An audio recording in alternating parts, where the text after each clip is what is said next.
of teachers in this hall, so we all know a lot about assignments. So, my friends, my siblings, do you understand our assignment? Are we going to go full throttle through November 5th? Are we going to shatter every record for voter turnout? And are we going to elect Kamala Harris as the next president of the United States?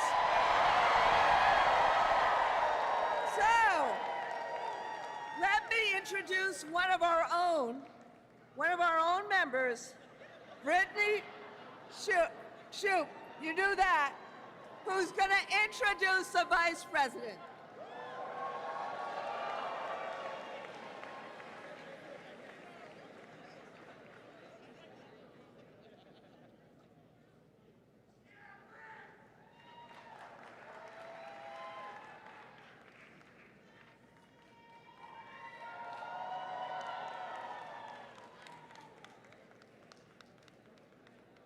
Hello, AFT family. My name is Brittany Shoop. I'm a proud member of the Pittsburgh Federation of Teachers, Local 400. Now, I've only had 3 pinch me, I don't believe this is real moments in my life. One, when I was hired as a special education teacher in the Pittsburgh Public Schools, which has been my dream since I was a 3rd grader in the Pittsburgh Public Schools. 2, when my sweet, loving husband proposed on Christmas morning.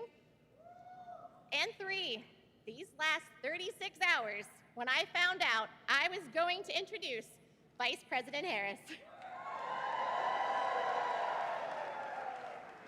As a special education teacher, I had heard about the Public Service Loan Forgiveness Program.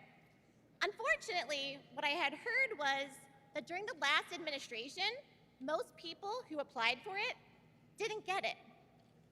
The Biden-Harris administration fixed PSLF and made the process easy. So I applied and later had my student loans forgiven. This is a huge weight off my shoulders, and now I help my fellow teachers get the debt forgiveness they deserve. Vice President Harris fights for us. And as president, she will fight for a better life for all Americans. And now it is my honor to introduce the first woman to be elected Vice President of the United States, Kamala Harris.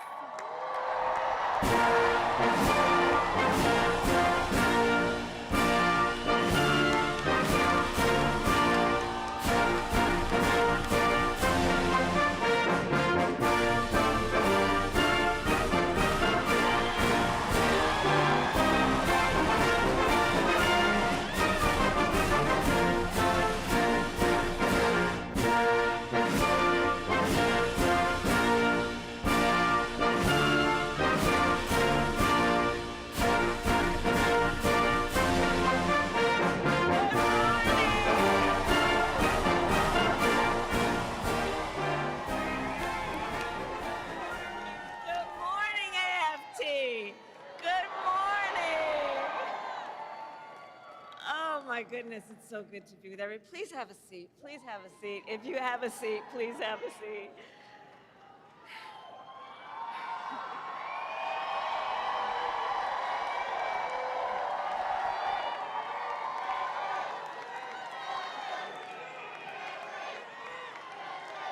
It is good to be in the House of Labor.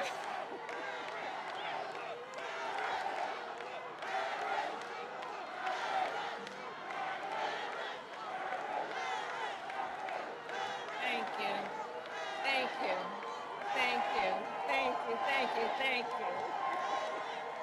My goodness. Thank you, everybody. Thank you.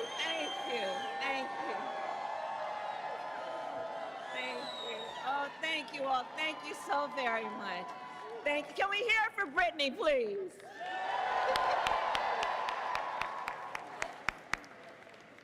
Thank you. It's so wonderful to be back with everyone here. Thank you. That means so much more than I can say. Randy, thank you for your friendship, your long-standing friendship. As we all know, Randy is a force, and she has been an incredible friend and an advisor to the President and me. And I want to thank you on behalf of the President and me and our country for all that you are. And I want to begin by saying a few words about our President, Joe Biden. You know, right? Yeah. So last night, our President addressed the nation, and he showed once again what true leadership looks like. He really did. His words were poignant. You know, I'll speak in a moment about the importance of reminding people of history, teaching America's true history. He thinks and talks about his work and our country, understanding what it means in terms of what we do now and how that will impact the future. He thinks about our history in the context of the importance of the work we do now. And over the past 3.5 years, and over his entire career, Joe has led with grace and strength and bold vision and deep compassion. And as he said, that's right. And as he said, in the next 6 months, he will continue to fight for the American people, and I know we are all deeply, deeply grateful for his continued service to our nation. Thank you. Thank you. And to the members of AFT, I thank you for your service to our nation.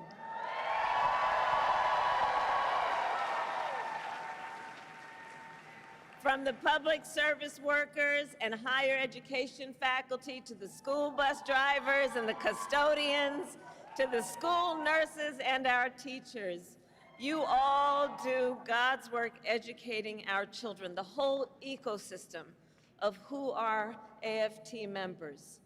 It is you who have taken on the most noble of work, which is to concern yourself with the well-being of the children of America. And I thank you for that. I thank you for that. And I thank you also for your support over the years and for being the first union to endorse me this week.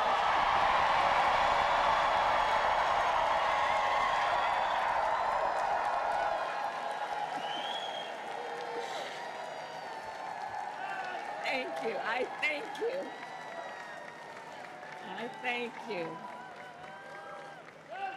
And as you may know, I am a proud product of public education. Many of you know that my first grade teacher, Mrs. Frances Wilson, God rest her soul, taught me and educated me and encouraged me and inspired me. And years later, when I walked across the stage to receive my law school diploma, Mrs. Frances Wilson was in the audience. Yeah. Yeah. And that's who you are. I know who you are. I know who you are. This work is personal, and it is professional, and it is so critically important. And so it is because of Mrs. Wilson and so many teachers like her that I stand before you as Vice President of the United States of America. And that I am running to become President of the United States of America.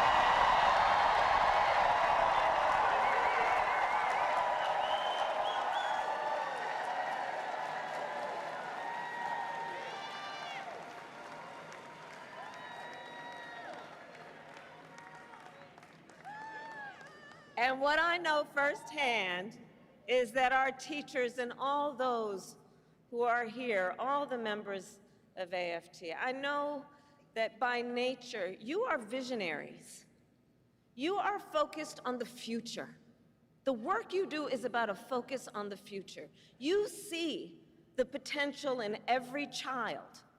You foster it, you encourage it, and in so doing, you shape the future of our nation. Which is why I say, we need you so desperately right now. Today, we face a choice between two very different visions for our nation. One focused on the future, and the other focused on the past. And we are fighting for the future.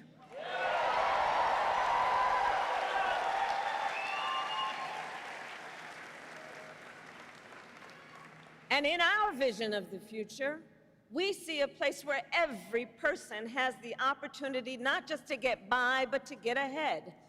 A future where no child has to grow up in poverty, where every senior can retire with dignity, and where every worker has the freedom to join a union.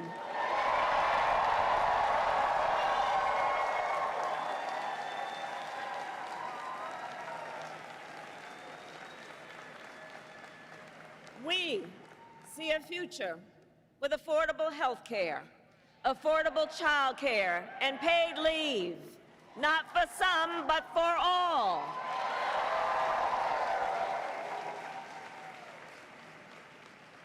We see a future where every student has the support and the resources they need to thrive, and a future where no teacher has to struggle with the burden of student loan debt.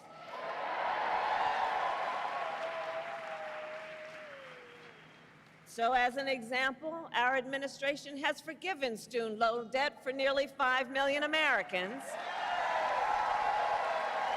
and twice as much for our public servants, including our teachers.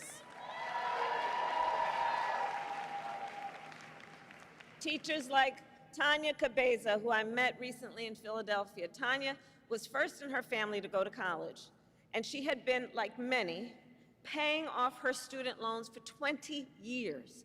And she told me, she was like, look, I at many times wondered, would I have to leave this profession I love to just be able to pay my bills? But I did it, I didn't leave, because I love what I do and I understand the importance. But making decisions then about what she could afford in terms of her daily obligations and dealing with these loans. And after 20 years, she still owed $40,000 in student loans. And we forgave it all.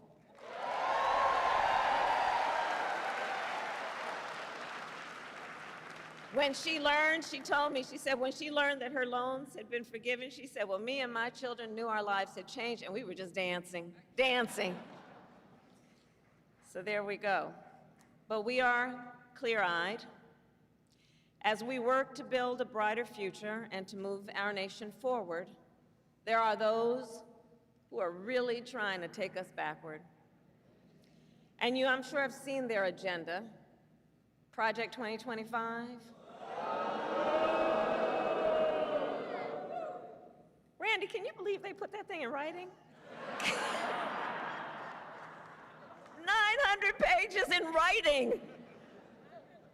So Project 2025 is a plan to return America to a dark past. Donald Trump and his extreme allies want to take our nation back to failed trickle-down economic policies, back to union busting, back to tax breaks for billionaires. Donald Trump and his allies want to cut Medicare and Social Security, to stop student loan forgiveness for teachers and other public servants. And I say to AFT, they even want to eliminate the Department of Education and end Head Start, which of course would take away preschool from hundreds of thousands of our children. He intends to give tax breaks to billionaires and big corporations and make working families foot the bill. And he intends to end the Affordable Care Act. Now think about that, to take us back to a time when insurance companies had the power to deny people with pre-existing conditions? Remember what that was like? Children with asthma, women who survived breast cancer, grandparents with diabetes. You know, America has tried these failed economic policies before, but we are not going back. We are not going back.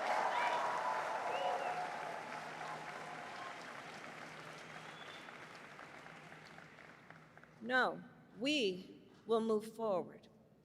And one of the best ways to keep our nation moving forward is to give workers a voice, to protect the freedom to organize, to defend the freedom to collectively bargain, to end union busting.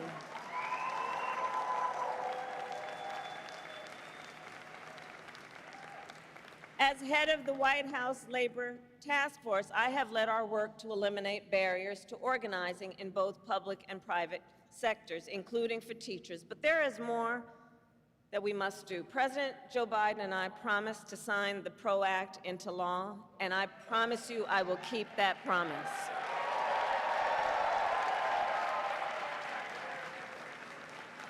Because when workers join together and demand what is fair, everyone is better off.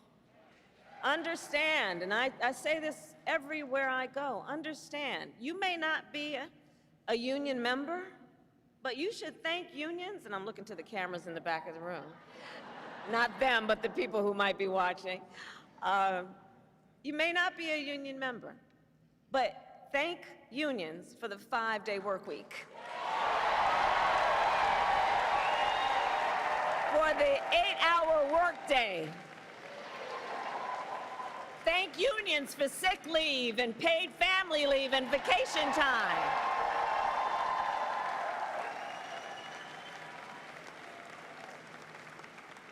Because the fact is, unions helped build America's middle class. And when unions are strong, America is strong.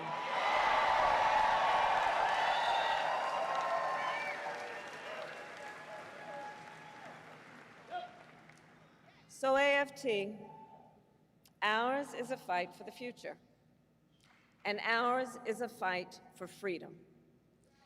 In this moment across our nation, we witness a full-on attack on hard-won, hard-fought freedoms.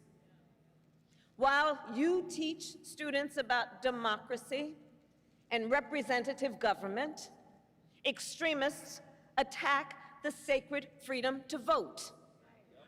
While you try to create safe and welcoming places where our children can learn, extremists attack our freedom to live safe from gun violence.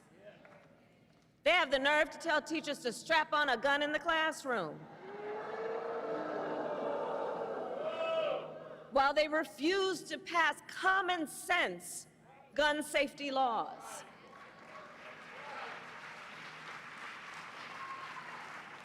And while you teach students about our nation's past, these extremists attack the freedom to learn and acknowledge our nation's true and full history, including book bans.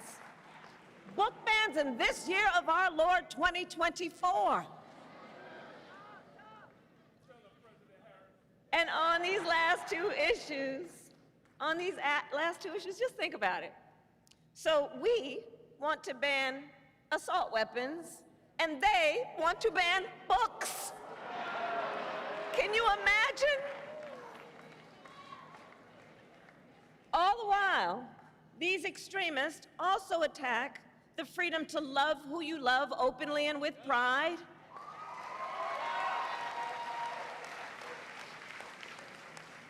They pass so-called don't say gay laws. Now I have to tell you, so many of you may know, in 2004, on Valentine's Day weekend, I was one of the first elected officials in the country to perform same-sex marriages.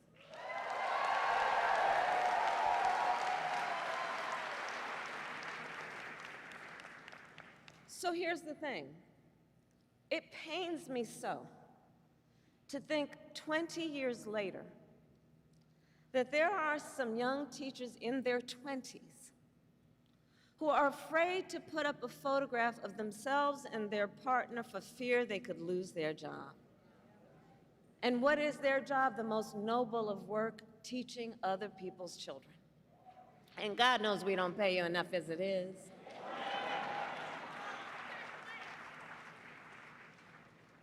In this moment, we are in a fight for our most fundamental freedoms. And to this room of leaders, I say, bring it on. Bring it on. Bring it on.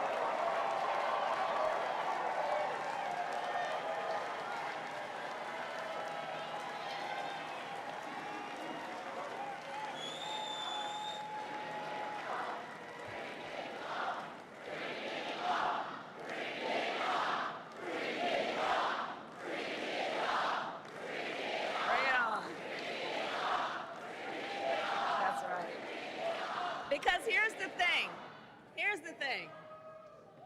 thing. We believe in our country. We believe in its promise of freedom. And the American people believe in the promise of freedom. So we are in the fight. We who believe in the freedom to vote will pass the John Lewis Voting Rights Advancement Act and the Freedom to Vote Act. We who believe in the freedom to live safe from gun violence will pass an assault weapons ban. We who believe that every American should be free from bigotry and hate will fight to protect our teachers and our students from discrimination and make sure every student can learn America's history. And we who believe in reproductive freedom will restore the freedom of a woman to make decisions about her own body and not have her government telling her what to do.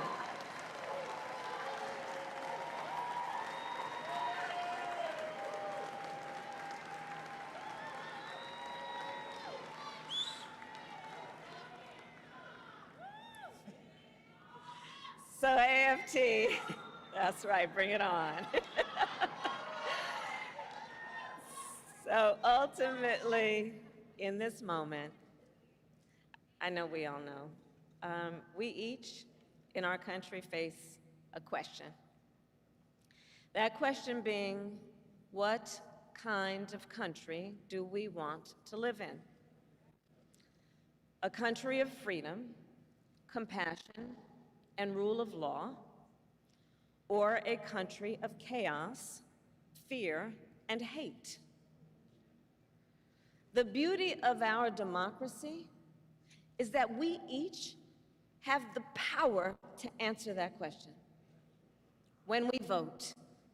And when we vote, we make our voices heard.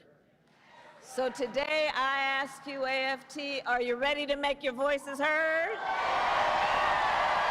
Do we believe in freedom?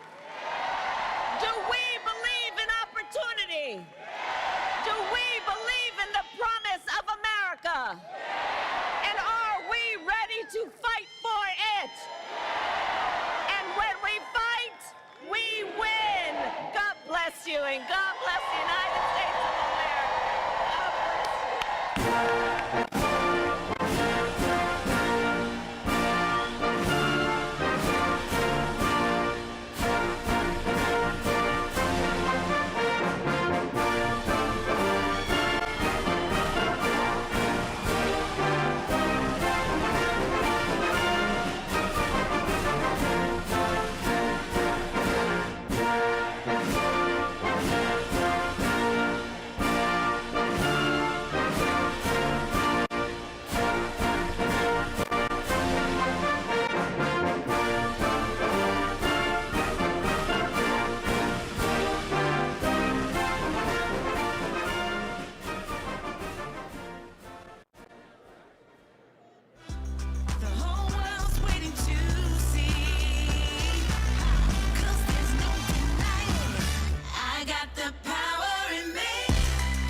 Kamala, I support you 100%.